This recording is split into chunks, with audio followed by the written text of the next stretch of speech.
ଭାଉଜଙ୍କ ସାଦ ଖିଆ ନା ନା ନା ନା ଆମ ପେଟ ପୂଜା। ଘରକୁ ଆସିଛନ୍ତି ମୋ ବଡ ବାପା ବଡଉ, ଆମର ତ ସବୁ ଖାଇବା ଦେବା ସରିଯାଇଛି, ତ ତାଙ୍କୁ ବି ଏବେ ଟେଷ୍ଟି ଖାଇବା ବନେଇକି ଦବାକୁ ପଡିବ। ତ ସେ ଆଜି ଭାଉଜଙ୍କୁ ଖାଇବାରେ ଡାକୁଛନ୍ତି। ଘରେ ରୋଷେଇ ହଉଛି ମାନେ ଭାଉଜ କଣ ଆଉ ଏକା ଖାଇବେ, ଆମେ ବି ଦବୁ। ଆଜି ସ୍ପେଶାଲ ଖାଦ୍ୟରେ ବନୁଛି ଫ୍ରାଏଡ ରାଇସ୍, ତା ସାଙ୍ଗକୁ ଡାଲି, ତାପରେ ପନିର, ଛତୁ, ଖଟା, ଦହି ବୁନ୍ଦି, ବହୁତ ସମସ୍ତେ ମିଶି ପିଆଜ ରସୁଣ ଘରା କଟାକଟି କରିଦେଇଥିଲୁ।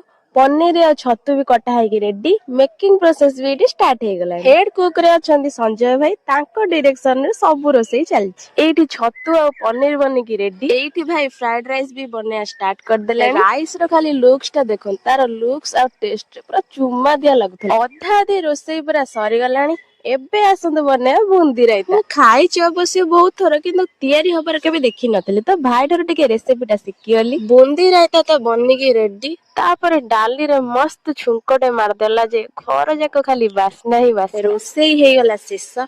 ଏବେ ଭାଇ ଭାଉଜ ବି ଆସିକି ପହଞ୍ଚି ଗଲେ। ଭାଉଜ ହାତରେ ଖାଇବା ପୂର୍ବରୁ ବୋଉ ଆଉ ବଡ ବୋଉ ତାଙ୍କୁ ସବୁ ଆଇଟମ ଟିକେ ଟିକେ ହାତରେ ଖୋଇଦେଲେ। ତାପରେ ସମସ୍ତେ ଖାଇବା ବଢା ବଢି କରି ଛୋଟ ବଡ ମିଶିକି ବସି ପଡିଲୁ ଖାଇବା ପାଇଁ। ବାପା ଏଇଠି କ୍ୟାମେରା ଦେଖିକି ଟିକେ ଖାଇବା ଦେଖଉଥିଲେ। ତ ଭିଡିଓଟି ଯଦି ଆପଣଙ୍କୁ ଭଲ ଲାଗିଥିବ ଲାଇକ୍ ଟିକେ କରି ସବସ୍କ୍ରାଇବ କରିଦେବେ।